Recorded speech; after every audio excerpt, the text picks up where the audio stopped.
Ən parlaq səhifələrindən biri olan 28 may müstəqillik gününü qeyd etmək üçün bir araya gəlmişik.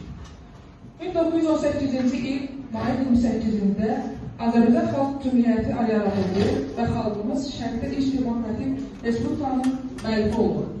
Bu tarix xalqımızın azadlıq iradəsinin, milli qürurunun və dövlətçilik ənənələrinin tərtənəsidir.